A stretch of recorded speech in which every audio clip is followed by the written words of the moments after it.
வானதி அக்கா கிட்ட நான் இதை கொண்டு போயிருந்தேன் இந்த விஷயத்த. ம். என்ன வந்து கமலாலயத்துல இப்படி பண்ணாரு, என்ன காருக்குள்ள இப்படி கூப்பிட்டு இப்படி என்ன ஹராஸ் பண்ணிட்டாருக்கா. எனக்கு இப்ப லாஸ்டா பண்ணது என்னால தாங்க முடியலக்கா. அந்த காருக்குள்ள கூப்பிட்டு வச்சு என்ன இப்படி பண்றாருன்னா, நான் எவ்வளவு தடவை அவாய்ட் பண்ணியும் என்ன விட மாட்டேங்கிறாரு. அதுக்கப்புறமா கொஞ்ச நாள் ஆகுது. அப்படியே சாதாரணமா போகுது. அவருக்கு எந்த இம்பாக்டும் இல்ல கருணாகராஜன் சைடுல. அவரு நார்மலா அவரு எப்படி வழக்கமா என்னெல்லாம் பண்ணுவாரோ அரசியல்ல எல்லாம் பண்ணிட்டு தான் இருக்கிறாரு. திரும்ப உங்களுக்கு தொடர்ந்து தொந்தரவு கொடுத்துட்டு தான் இருக்காரு. அது எப்படி பண்றாருன்னா, அண்ணா மேல கம்ப்ளைண்ட் கொடுத்தீங்கன்னா நீ பெரிய மைடி, நீ கம்ப்ளைண்ட் கொடுத்துட்டு நீங்க நிக்கிற, அவ பாத்தீங்களா அவ கருணாகராஜன் மடியில உட்கார்ந்துருக்கா, கருணாகராஜன் அவளை வச்சிருக்கான், அவன் தைரியத்துலதான் இவ இப்படிலாம் ஆடுறா அப்படின்னு சும்மாவே ஒரு கிரியேஷன். ஏன்னா கருணாகராஜனும் அந்த மாதிரி இதுல இருக்காரு.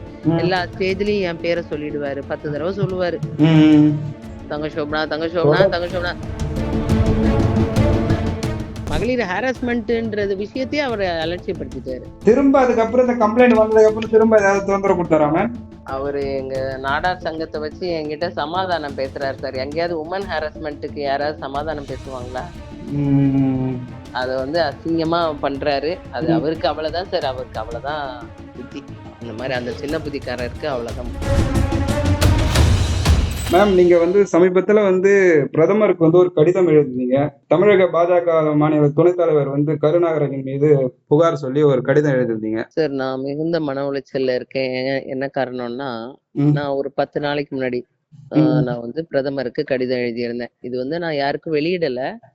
ஆனா அது எப்படி வெளிவந்ததுன்னு தெரியல. நான் பர்சனலா ரொம்ப கான்பிடென்ஷியலா ஒரு ரெஜிஸ்டர்ட் போஸ்ட்ல தான் அனுப்பியிருந்தேன். சில ஆண்கள், நான் அது பதிவு பண்ணிக்கிறேன், எப்படி யூஸ் பண்ணிக்கிறாங்கன்னா, உனக்கு நீ எப்படி இதை வெளியே சொல்ல மாட்ட, நான் எனக்கு எனக்கு இணைஞ்சு வா, அப்படி இல்லைன்னா கட்சியில உனக்கு மேற் பதவிகள் கிடையாது, பாத்துக்கோ, என்கிட்ட ஓகே ஆயிட்டேன்னா நீ அடுத்த லெவல் போயிடுவ, அது ஓகே ஆனா உனக்கு நானே அடுத்த லெவல் நான் பண்ணி கொடுக்குறேன்.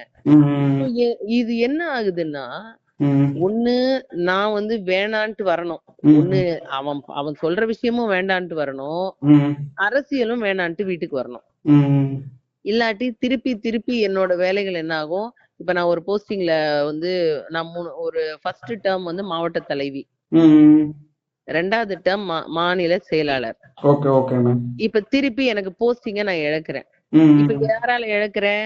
ஒருத்தருக்கு நான் இணைஞ்சு போகல, அதனால என்னோட மாநில செயலாளர் பதவிய அடுத்த டேர்முக்கு கொடுக்காம என்ன அந்த இடத்துல இருந்து எடுத்துட்டேன்னு வேற ஒருத்தர்கிட்ட கால் பண்ணி, இன்னொரு நம்பர்ல இருந்து கால் பண்ணி வைராகியமா சொல்றாரு, ஒரு இதுவா சொல்றாரு.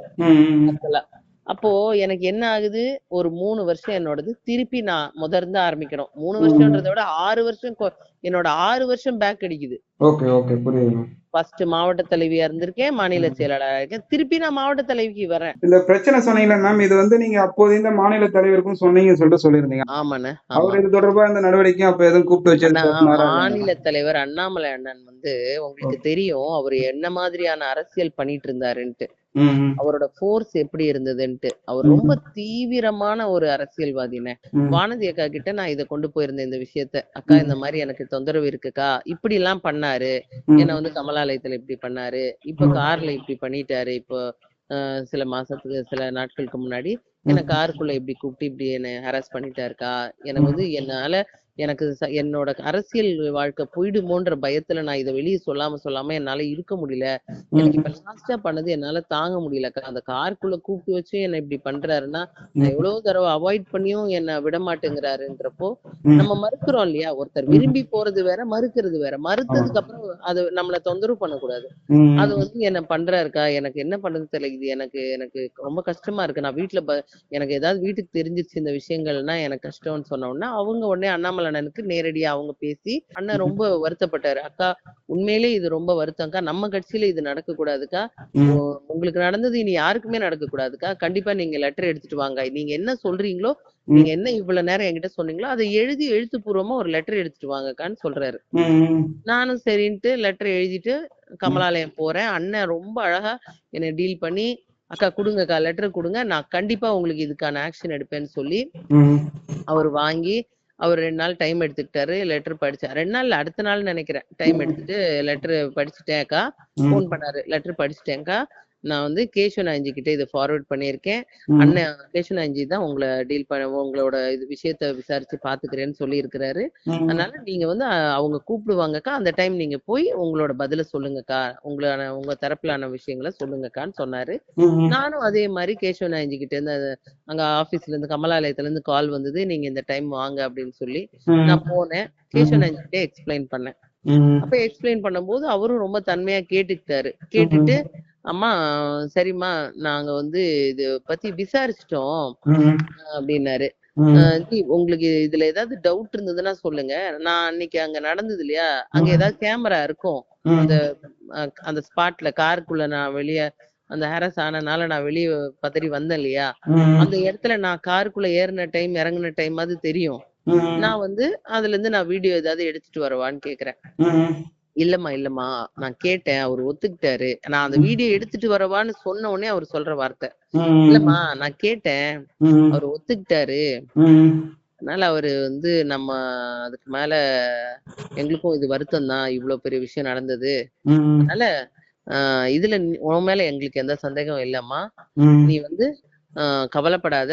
ம். நாங்க கண்டிப்பா அவர் மேல ஆக்ஷன் எடுப்போம் அப்டின்னாரு. நான் உங்களுக்கு வந்து இருக்கக்கூடாது, இனிமே கட்சியில எந்த பெண்களுக்கும் கட்சியில இந்த மாதிரி யாருக்கும் தொந்தரவு இருக்கக்கூடாது இருக்கக்கூடாது, அந்த மாதிரி கருத்து அப்படின்னு சொல்லுங்க. தான் நான் இங்க வந்தேன். என்ன தப்பா நினைக்காதீங்க அப்படின்னேன். இல்லம்மா, ம், இல்லம்மா, இதெல்லாம் ஒண்ணும் இல்லம்மா அப்படின்னு சொல்லிட்டு, இப்ப ம், எலெக்ஷன் வருது இல்லையாம்மா, அவரை போஸ்டிங்ல இருந்து எடுக்க முடியாது. ம், அதனால எலெக்ஷன் முடிஞ்ச உடனே அது ம், பார்லிமெண்ட் எலெக்ஷன் அது 6, 7 மாசமா என்னமோ இருந்தது. அது ரொம்ப நாள் இருந்தது. எனக்கு அது ம், டைம் ஞாபகம் இல்ல. ஆனா சும்மா ம், அவரு சொல்லணும்னு சொன்னாரு. ம், எனக்கும் அப்பவும் தோணுச்சு. இவரு என்ன எலெக்ஷன்றாருன்ட்டு. ம், எலெக்ஷன் வருது இல்லம்மா, ம், அதனால அதுக்கப்புறமா நம்ம வந்து கண்டிப்பா அவர் மேல நடவடிக்கை எடுப்பேம்மா, ம், வருத்தப்படாதம்மான்னு சொல்லிட்டு அனுப்புனாரு அன்னைக்கு. ம், அதுக்கப்புறமா கொஞ்ச நாள் ஆகுது. அப்படியே சாதாரணமா போகுது. அவருக்கு எந்த இம்பாக்டும் இல்ல கருணாகராஜன் சைடுல. ம், ம். அவரு நார்மலா அவரு எப்படி வழக்கமா என்னெல்லாம் பண்ணுவாரோ அரசியல்ல எல்லாம் பண்ணிட்டு தான் இருக்கிறாரு. திரும்ப உங்களுக்கு தொடர்ந்து தொந்தரவு கொடுத்துட்டு தான் இருக்காரு. அது எப்படி பண்றாருன்னா, ம், அவரு நேரா வராம, ம். அவரு சார்ந்த ஸ்ரீதர், சீதாராமன் சொல்லிட்டு எங்க மண்டல்ல மடிப்பாக்கத்துல இருக்கிறாங்க. Okay, okay. நான் கூட்டங்களுக்கு போவேன் இல்லையா? நிகழ்ச்சிகளுக்கு போவேன் இல்லையா? ஆமா, ஆமா. அங்கேயே என்ன வந்து கெட்ட வார்த்தையில பேசுறது. ம், உன உன் அண்ணன் மேல கம்ப்ளைண்ட் குடுத்தீன்னா, நீ பெரிய மயிராடி. ம், நீ கம்ப்ளைண்ட் குடுத்துட்டே நீ இங்க நிக்கிற. ம், என்னை எப்படியாவது இரிட்டேட் பண்ணி ஓட விடணும். ஏன்னா அந்த வார்டுக்குள்ள தான் என் வீடு இருக்கு. அம்மா, அப்பா இருக்கிறாங்க. ம், என்ன தவறா பேசுனா நான் போயிடுவேன் கட்சிய விட்டுன்னு சொல்லி, ம். சும்மாவே வந்து என்ன வந்து கருணாகராஜன வச்சு பேசுறது. அவ பாத்தீங்களா? அவ கருணாகராஜன் மடியில உட்கார்ந்திருக்கா. கருணாகராஜன் அவள வச்சிருக்கான். அவன் தைரியத்துல தான் இவ இப்படிலாம் ஆடுறா. அப்படின்னு சும்மாவே ஒரு கிரியேஷன். ஏன்னா ம், கருணாகராஜனும் அந்த மாரி இதுல இருக்காரு. ம், எல்லா ஸ்டேஜ்லயும் என் பேர சொல்லிடுவாரு. 10 தடவ சொல்லுவாரு. ம். தங்க சோபனா, தங்க சோபனா, தொடர் தங்க சோபனா. எனக்கு தொடர்ந்து அப்படியே ஃபேவரா தொடர்ந்து இருக்கிற வந்து உங்கள எப்படியெல்லாம் வந்து இது பண்ண ஆமா. முடியுமோன்றத எல்லார் முன்னாடியுமே எல்லாமே கேட்டு போயிருக்காரு. நான் வந்து எல்லார் முன்னாடியுமே அவரோட ஆளுன்ற மாரி காட்டிக்குவாரு எப்பவுமே. ஓகே, அது ஓகே. எல்லாருக்குமே தெரியும். ம், மடிப்பாக்கத்துலயும் எல்லாருக்கும் தெரியும். ம், கட்சி ரீதியாவும் அந்த மாரியே காட்டுவாரு எல்லார்கிட்டயும். அவகிட்ட ம், அவ அவ அவ எனக்கான ஆளுன்ற மாரியே சொல்லுவாரு. எனக்கு அது ம், கேவலமா இருக்கும். ம். இருந்தாலும் பெரிய பதவியில இருக்கானேன்னு நம்ம மொறச்சிட்டு போகுறத தவிர, நமக்கு அதுக்கு மேல எதுவும் பண்ண முடியல அந்த நேரம். Okay, okay. அப்புறம் நம்மள பிசிக்கலி ஹராஸ் பண்ணும்போது தான் ரொம்ப கோவம் வந்தது. அதே மாரியே இந்த மகளிரும் இந்த மாரிலாம் பேசவே எனக்கு ரொம்ப கோவமா இருந்துச்சு. Okay, okay. இவனுங்க என்ன இந்த ஸ்ரீதரும், சீதாராமனுக்கு என்ன வேலைன்னா, நான் நடு நிகழ்ச்சியில நிப்பேன் பார்த்தீங்களா? ம், அந்த நிகழ்ச்சியிலேயே அப்படியே அசிங்கப்படுத்துவானுங்க ம், ஆளுங்க. அ ன்றது, ன்றது, நீ என்ன இங்க வந்து நின்னுட்டு இருக்க? என் வார்டுக்குள்ள வந்து நிக்கிற? அப்படி இப்படின்னு ரொம்ப அசால்ட்டா பேசுவானுங்க. ஆக்சுவலி ம், நானும் ஒரு நல்ல செட்டில்டு ஃபேமிலில இருக்கிறவ தான். ஆனா ம், இவங்க இப்படி நான் செட்டில்டு ஃபேமிலில இருக்கேன். நல்ல ஒரு ஃபேமிலில இருக்கனால, இந்த ம், மாரிலாம் அசிங்கமா பேசுனா ஏத்துக்க மாட்டேன். போயிடுவேன். வீட்டுக்கு போயிடுவேன். ம், அரசியல விட்டு ஓடி போயிருவேன்ற நெனப்புல ம். என்னைய அவ்ளோ பேசுனாங்க. அவரோட துணையோட தான் இவங்களும் இந்த வார்த்தை பேசியிருக்காங்க. இந்த மாரிலாம் நீ ஏங்க பேசு, இன்னைக்கு எனக்கு வந்து வரைக்கும் இணங்கி வருவாங்க இன்னைக்கு அப்பதான் சொல்லிட்டு. இன்னைக்கு வரைக்கும் அவர் துணைதாங்க. Okay, okay. அவரு இன்னைக்கு பதில் பதில் மனு குடுத்திருக்கிறாரு. அதுல ம், வார்த்தை என்ன குடுத்திருக்கிறாரு தெரியுங்களா? ம், ஸ்ரீதரும், சீதாராமனும் எனக்கு தெரிஞ்சு நல்ல குடும்பத்தை சார்ந்தவர்கள். ம், நல்லவங்க. ம், எங்க பகுதியில தான் இருக்கிறாங்க ம். அப்படின்னு அவர் சாதகமா தான் கொடுத்தாரு. இன்னைக்கும் அவங்க அவரோட சாதகத்துல தான் அவங்க இருக்கிறாங்கன்றது தெரிஞ்சிருச்சுல வெட்ட வெளிச்சமா. நான் கூப்பிட்டு கண்டிக்கிறேன் அந்த வார்த்தைலாம் ஏதோ அவர்கிட்ட இருந்து வரல. ஒரு நாள் கூட கண்டிச்சது கிடையாது. இல்லைங்க மேம், இது வேற ஏதாவது மாதிரி ஒரு நடவடிக்கைனா கூட பரவாயில்ல. இது ஒரு பெண் சம்பந்தப்பட்ட விஷயம். இத மாதிரி கட்சியில வந்து எந்த நடவடிக்கை எடுக்கல சொல்றதுதான் மேம் அதிர்ச்சியா இருக்கு. அதாவது இவரு முதல்ல அவரு சீரியஸா எடுத்துக்கிட்டனாலதான் இத கேசிவனாஞ்சிக்கிட்ட அடுத்த நாளே குடுக்குறாரு அந்த விஷயத்த. ஆனா இப்படி ஒரு கம்ப்ளைண்ட் வந்திருக்குன்னு. ஆனா கம்ப்ளைண்ட் வாங்கினவரு உடனே என்ன கூப்பிடுறாரு. இது பெரிய விஷயம்ன்றனாலதான் கேசவனாஞ்சி உடனே என்ன கூப்பிடுறாரு. ஆனா அவங்க என்னைய வந்து சரி இந்த அம்மாவால ஒண்ணும் பண்ண முடியாது, இதுக்கு ஒரு அரசியல் ஆர்வம் இருக்கு, இது எங்கேயும் வெளியே சொல்லாது, இதுக்கு வந்து அந்த பயம், அரசியல் பயம் இருக்கு, அரசியல்ல வந்து சாதி எனக்கு ஏன்னா நான் ஒரு ஃபயரா சொன்னேன் இந்த மாதிரி எனக்கு அரசியல் இவ்வளவு சாதிக்கணும்னு ஆசை, எம்எல்ஏ ஆகணும், எம்பி ஆகணும்னு ஆசை, நான் அதுக்காக தான் ஃபேமிலி மீறி வந்துட்டு இருக்கேன். ஃபேமிலிலயும் அதை எதிர்பார்க்கறாங்க. பொண்ணு வந்து போய் அரசியல்ல போறா, சாதிப்பா ஒரு நாளுன்னு நினைக்கிறாங்க. சோ அதனால அந்த ஒரு எங்களுக்கு அந்த ஒரு இது இருக்கு இல்லையா, எங்களுக்கு அந்த ஒரு லாக் இருக்குல்ல, நான் எப்படி அரசியல் இருந்தே ஆகணும்ன்றது இருக்குல்ல, அத வந்து கேசவனாஞ்சி சாதகமா யூஸ் பண்ணிக்கிட்டாரு. அத என்ன அலட்சியப்படுத்தினாரு. இந்த மகளிர் ஹாரஸ்மெண்ட்ன்றது விஷயத்தையே அவர் அலட்சியப்படுத்திட்டாரு. அலட்சியப்படுத்தினா அதே நேரத்துல ஒரு உதவிகரமா இருந்திருக்காரு. அவர் என்ன தப்பு பண்ணாலும் நடவடிக்கை எடுக்க மாட்டாங்க. ஆமா, அவருக்கு சாதகமா இருக்காரு. அப்படிதானே, ஏதோ எங்கேயும் போக முடியாது, வெளியில சொல்ல முடியாது. ஆமா, பெண்கள் அப்படித்தானங்க. ஏங்க இது வரைக்கும் நம்ம கட்சிகள்ல இருந்து ஹாரஸ்மெண்ட்ன்ற ஒரு கம்ப்ளைண்டே வரமாட்டேங்குது. அப்ப ஹாரஸ்மெண்ட்டே யாருமே பண்ணாம இருக்கிறாங்கன்னு நினைக்கிறீங்களா? கம்ப்ளைண்ட் தாங்க வர்றது இல்ல. ஹாரஸ்மெண்ட் டெய்லி நடக்குது, கம்ப்ளைண்ட் வர்றது இல்ல. புரியுதுங்களா உங்களுக்கு நான் சொல்றது? புரியுது. நிறைய நடக்குது. நாங்க வந்து எங்களுக்கு இந்த இப்ப கூட நான் 10 நாளா அந்த யூடியூப்ல ஃபர்ஸ்ட் அந்த லெட்டர் பரவிடுச்சு பாத்தீங்களா, அப்போத்துல இருந்து 10 நாளா கூனி குறுகுறேன். சோ வந்து எங்களுக்கு என்ன ஆகுதுன்னா, ஒருத்தர் கேக்குற கேள்விகள் அப்படி இருக்கு, எங்களுக்கு கஷ்டமா இருக்குது. சரிங்களா, அதுதான், வேற ஒண்ணும் இல்ல. திரும்ப அதுக்கப்புறம் இந்த கம்ப்ளைண்ட் வந்ததுக்கு அப்புறம் திரும்ப ஏதாவது தொந்தரவு கொடுத்தாராம? அவரு எங்க நாடார் சங்கத்தை வச்சு என்கிட்ட சமாதானம் பேசுறாரு சார். எங்கேயாவது உமன் ஹாரஸ்மெண்ட்டுக்கு யாராவது சமாதானம் பேசுவாங்களா?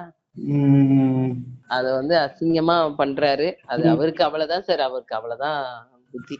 இந்த மாதிரி அந்த சின்ன புத்திக்காரருக்கு அவ்வளவுதான் புத்தி.